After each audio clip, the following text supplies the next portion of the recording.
चलिए फिर से एक नए सेट की शुरुआत करते हैं और आज का जो सेट होगा मैथ सेट 58 जो 10 बाई 10 के रूप में हम लोग प्रश्नों को देखेंगे। 10 क्वेश्चन आज का सेट में देखेंगे।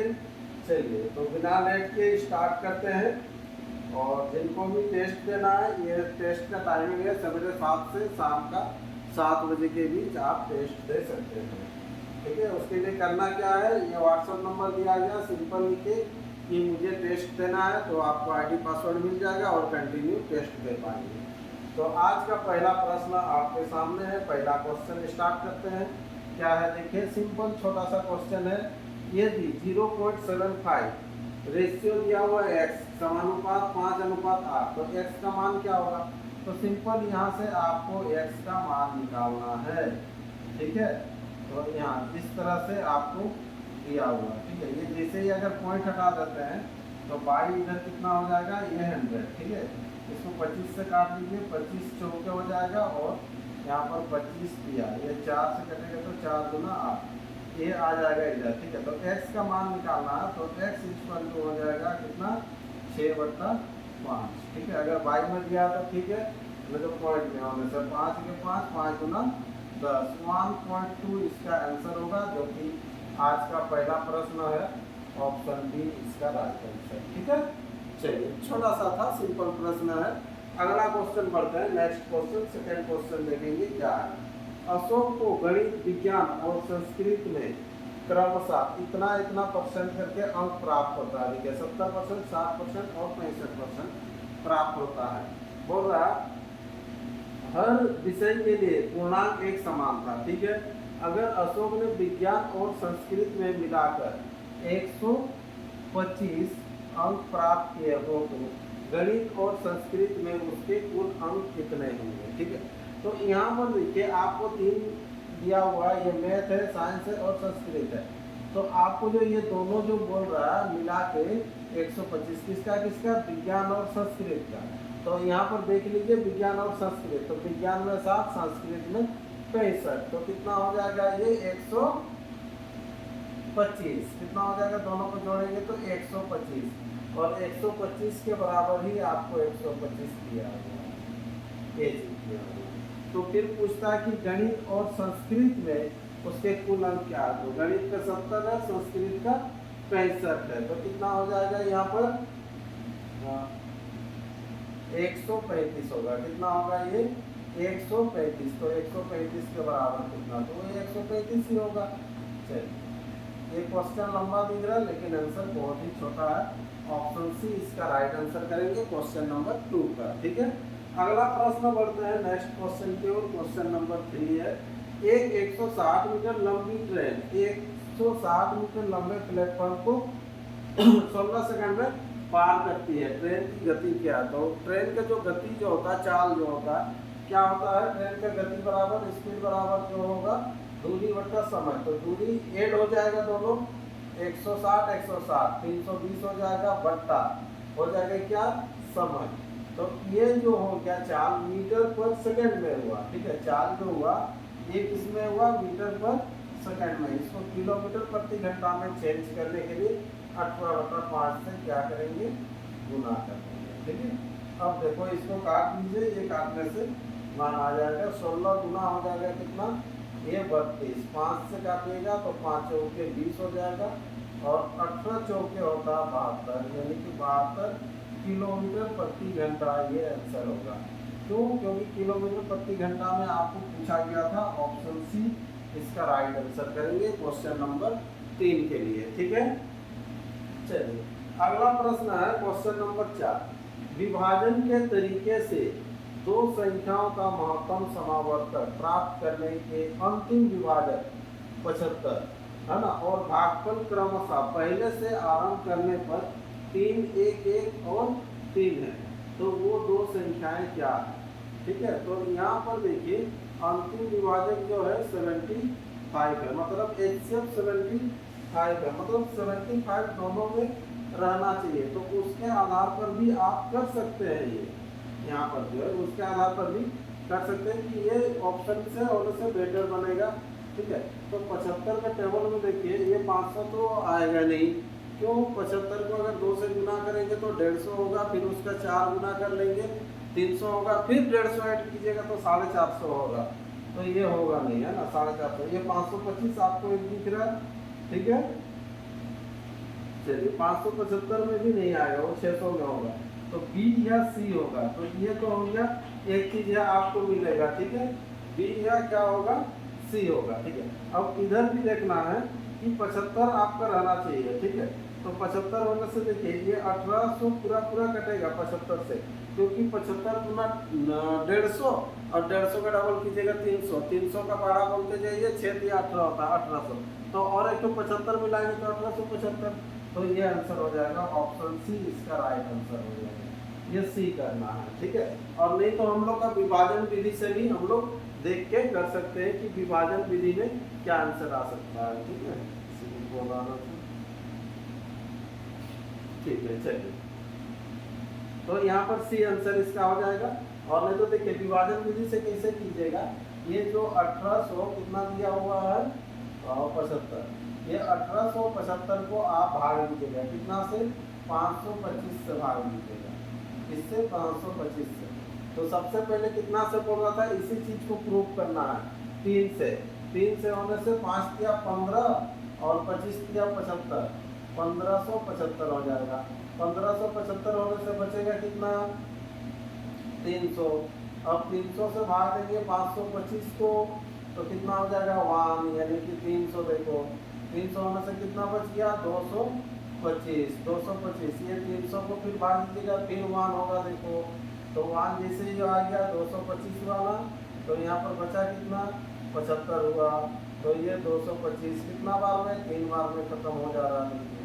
तो 3 बार में जैसे जैसे बोलता गया। पहले यहाँ पर कितना 3 3 1 1 3, 3 1 1 1। तो ये आंसर हो जाएगा, ठीक है। चलिए नेक्स्ट अगला प्रश्न है क्वेश्चन नंबर 4। 10 आदमी 10 स्त्रियां और 10 बच्चे किसी काम को क्रमशः 10 दिनों में करते हैं। कितने दिनों में? 10 दिनों, 20 दिनों और 30 दिनों में पूरा कर सकते हैं। तो उसी काम को पूरा करने में 5 आदमी, 5 स्त्रियां और 5 बच्चे एक साथ शुरू करने पर कितने दिन का समय लगेगा, ठीक है। चलो तो ये है इसका शुरू, ठीक है। यहाँ पर 10-10 आदमी कहीं निकाल लो कि एक साथ अगर मिलके करेगा तो क्या होगा, है ना। तो यहाँ पर चलो ये आदमी है, ये W कर देते हैं और यहाँ पर बॉय कर देते हैं, ठीक है। ये ध्यान में रखिएगा, ये 10-10 का है, ये 10-10 का है, ठीक है। तो यहाँ पर 10-10 का है तो इसको 10 दिन लगता है, ये 20 दिन लगता है, ये 30। एलसीएम ले लीजिएगा, 10 20 30 का एलसीएम हो जाता है 60। यहाँ पर हो जाएगा कितना? ये 6 होगा, ये 3 होगा और ये 2 होगा। चलो 6 3 9 2 11, 11 गुना हो जाएगा, ठीक है। m plus W plus B equal to निकल के आ जाएगा 60, ठीक है। तो m plus W plus B equal to हो जाएगा 60 मतलब 11। इतना तेज, हाँ मिल के करेगा तो। लेकिन कितना कितना जन है? ये 10-10 जन है, 10-10 जन है, तो इतना समय लगेगा 60 मतलब 11 लगेगा, ठीक है। लेकिन हम लोग को 5-5 का लेना है, 5-5 मतलब आधा। तो जब ये 10-10 करके था तो अब 5-5 करके लेंगे तो क्षमता तो आधा हो जाएगा। पहले 10 जन था, अभी 5 जन है, तो समय क्या हो जाएगा? 2 गुना लगेगा। समय क्या होगा? 2 गुना लगेगा, है ना। तो 2 गुना लगेगा। तो पहले 7 था, 7/11, इसको 2 से गुना कीजिएगा। 7/11 को 2 से गुना कर लीजिए, 6 गुना 12, 120/11 होगा। 11 1 11 बचा कितना? ये 10 ना, नहीं जा रहा तो 0 लगेगा, यानी कि 10 हो जाएगा। हाँ यहाँ पर बच गया 10 होने से 110, 10 बचा, ठीक है। तो 9 हो जाएगा, 11 9 99, 9 1। ये ऑप्शन सी कर लीजिएगा, 9 ऑप्शन सी, ये राइट आंसर हो जाएगा। इसका ऑप्शन सी होगा क्वेश्चन नंबर का। मेन था इसमें 5 10-10 करके था, उसको 5-5, यानी समय पहले का निकाल लीजिएगा, उसको 2 गुना कर देना है, ठीक है। नेक्स्ट अगला प्रश्न है, एक कक्षा में लड़कों और लड़कियों की संख्या का अनुपात दिया हुआ 3:2 है। 3:2 के रेशियो में है। एक समारोह के लिए हर लड़के ने उतने ही रुपये दिए जितने की कक्षा में लड़कियों की संख्या है। ये टाइप में भी हुआ है तथा हर लड़की ने उतने रुपये दिए जितने की लड़कों की संख्या है। कुल जमा राशि 1200 रुपया है। कितना है? 1200 हुई। तो कक्षा में कितने लड़के थे? ठीक है, तो कक्षा में कितने लड़के थे? तो देखिए यहाँ पर ध्यान दीजिएगा, यहाँ पर अनुपात दिया हुआ है बॉयज और गर्ल्स का, बॉयज और गर्ल्स का दिया हुआ 3:2 दिया हुआ है। कितना है? 3:2। हाँ, तो यहाँ पर दिया हुआ 3:2। तो इसी से लेके हम लोग बनाएंगे। तो यहाँ पर अनुपात में है तो इसको 3x ले लेंगे, इसको 2x। तो अब जो ये जो पैसा जो जमा करेगा कैसे करेगा? ये जितना भी बॉयज है वो लोग, एक लड़का जो है कितना रुपया जमा करेगा? जितना की लड़की है। तो लड़की कितना है? 2x है ना, ये 2x। तो ऐसे होगा। तो ये जमा किया। फिर लड़की लोग कितना रुपया देगा? जितना की लड़कों की संख्या है। तो इस तरह से होगा। दोनों से जोड़ देंगे हम लोग। तो दोनों से जोड़ेंगे तो कितना हो जाएगा? ये 1200 होगा। देखो ये 2 5 है, 3 गुना 6, 3 गुना 6, 6x² करके हो रहा है। 6 6 12 हो जाता। तो इसको हम लोग कर लेंगे यहाँ पर। देखो 12x² इक्वल टू ये 1200। तो यहाँ पर देखो x बराबर हो जाएगा, चलो s पर एक बार लगा देते हैं। x² बराबर 100 हो जाएगा, 12 12 घटेगा तो x बराबर कितना होगा? 10। लेकिन आपको बॉयज का संख्या निकालना था, कक्षा में लड़कों की संख्या। लड़कों की संख्या कितना? 3x। तो 3 गुना 10 बराबर कितना हो जाएगा? ये 30 आंसर हो जाएगा। चलो ऑप्शन ए इसका राइट आंसर हो जाएगा। सिंपल था ये प्रश्न। इससे पहले भी इस टाइप का हम लोग किए हुए हैं। ठीक है, क्योंकि यहाँ पर देखिए ये दोनों गुना होगा। क्यों होगा? जितना यहाँ पर आपको बोला गया, जितना जो एक लड़का है, एक लड़का कितना रुपया देगा? जितना लड़कियों की संख्या। तो टोटल तो इतना लड़का है ना, तो इतना गुना हो जाएगा इतना। ठीक है, फिर इसका ये अल्टरनेट होगा। चलिए नेक्स्ट अगला। एक व्यक्ति 60 कुर्सियां बेचता है तो उसे 10 कुर्सियों के विक्रय मूल्य के बराबर लाभ होता है। इस लेन देन में उसका लाभ प्रतिशत क्या है? ठीक है, ये विक्रय मूल्य से जब भी तुलना करता है तो यहाँ पर लिखेगा एक कुर्सी का विक्रय मूल्य, एक कुर्सी का सेलिंग प्राइस, एक कुर्सी का सेलिंग प्राइस इक्वल टू ले लो 1 रुपया। कितना? 1 रुपया। एक कुर्सी का विक्रय मूल्य 1 रुपया। तो 10 कुर्सी उसको 60 कुर्सी पहले बेचेंगे। 60 कुर्सी का विक्रय मूल्य हो जाएगा, कितना हो जाएगा? 60 रुपया। कितना होगा? 60 रुपया। ये हो गया सेलिंग प्राइस हो गया। 60 कुर्सी बेच दिए हम लोग। माने एक कुर्सी का विक्रय मूल्य 1 रुपया, तो 60 कुर्सी का विक्रय मूल्य 60 रुपया। अभी बोलता है 10 कुर्सी के विक्रय मूल्य के बराबर लाभ होगा। तो 10 कुर्सी को बेचो, लाभ वही होगा। तो 10 कुर्सी को बेचेंगे तो कितना मिलना चाहिए? 10 रुपया। 10 कुर्सी को बेचेंगे तो कितना? 10 रुपया। तो 10 रुपया ये प्रॉफिट होगा, प्रॉफिट। तो आप तो खरीदे रहेंगे ना कुछ में तो खरीदेंगे। तो 60 कुर्सी हम लोग बेच रहे हैं तो 60 ना कुर्सी खरीदेंगे। तो 60 कुर्सी का अब क्रय मूल्य होगा। हाँ, अब ध्यान दीजिएगा, 60 कुर्सी का क्या हो जाएगा? क्रय मूल्य। कुर्सी का क्रय मूल्य कॉस्ट प्राइस कर दीजिए। तो 60 कुर्सी का क्रय मूल्य होगा, कैसे होगा? तो यहाँ पर सेलिंग प्राइस हो गया 60, लाभ हो गया 10। तो खरीदे रहेंगे कितना में? ये डायरेक्ट कर सकते हैं 50 रुपया में। कितना में? 50। कैसे आएगा? 60 माइनस 10। देखिए 60 में बेच रहे हैं, रुपया का बात है अभी। 60 रुपया में बेच रहे तो 10 रुपये का लाभ हुआ। तो खरीदे कितना में? 50 में खरीदे कितना है? 50 ही आ गया। अब प्रतिशत निकालना होगा। तो ये हो गया लाभ, लाभ बटा नीचे हमेशा क्रय मूल्य होता है, बार बार बताया है, गुना 100।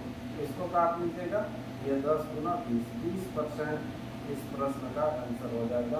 ऑप्शन हो जाएगा 20%, ऑप्शन डी। ठीक है, चलिए अगला प्रश्न है आपके सामने, क्वेश्चन नंबर 8।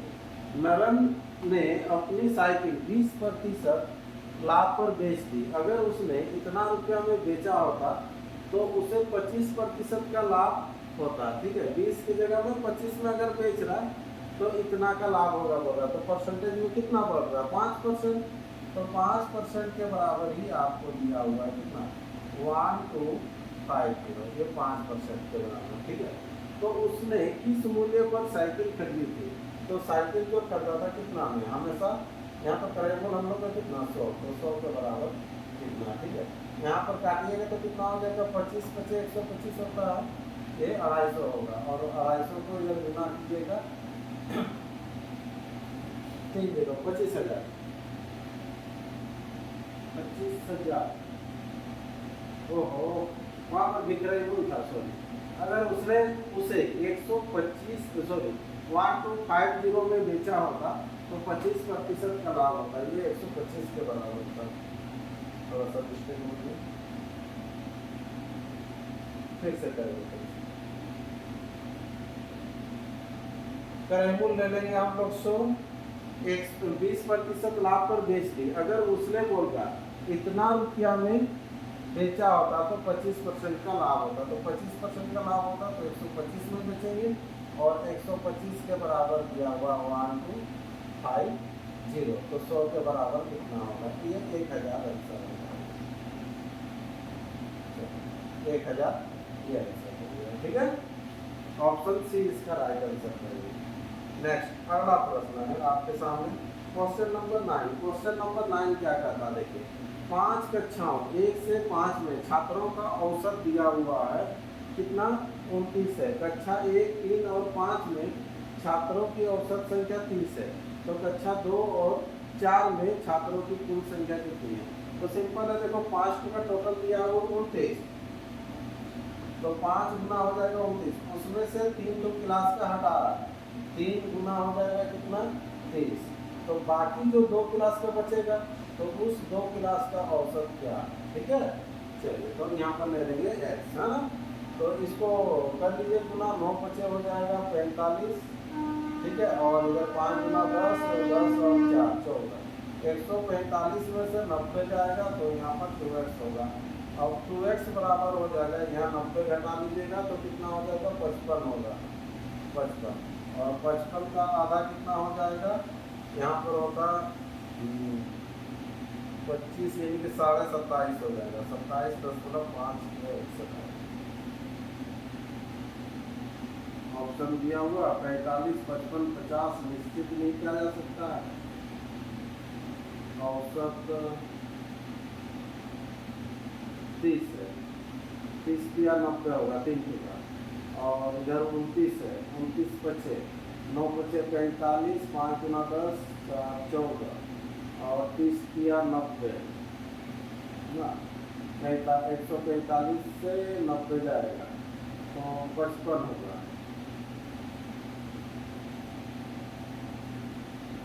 ठीक है। और तो यहाँ पर आपको कुल संख्या निकालना बोला है, तो इसका कुल संख्या 2x था, कितना था, 2x था, तो औसत निकालने का दरकार ही नहीं था, हम लोग का यही पर आंसर हो जाता, ये 55 ही राइट आंसर हो जाएगा। ऑप्शन कौन सा होगा, ऑप्शन बी इसका राइट आंसर होगा, ठीक है।